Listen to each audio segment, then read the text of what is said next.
Fillimisht, unë ndëgjova një intervistë Fatën Lucit, Fatën Pecin, falë se u habita.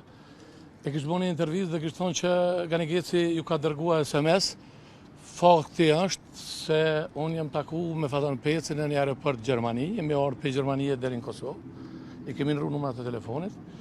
Kur ka dalë në një konferencë për shtyp se ai po donë me këthy pronat e Ministrisë Bujqësisë, zësisht të Pylltarisë, unë i kam dërgu një SMS atina, dhe ja kam dërgu disa prona të uzurpuara që kam dyshu që janë të uzurpuara në teritorin e Drenitës dhe nuk më ka përgjithë, si do që tjetë, unë tentova me këshyra ata SMS-at, baje këshy edhe numrin edhe SMS-at edhe ma qëtë që këj numër nuk eksistan.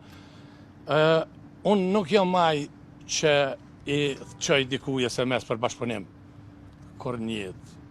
Unë kominu që ata lista guzë janë me LDK-n, tash përshijet që ata janë japonjë e LVV-s dhe japonjë e Marsit Lenizit Kosovës, Shiku, edhe Udba, edhe tash Fatën Luci, Albin Kurci, po mënon me përqa vladë gëti, për kjo dhe tjetë bërë mundë.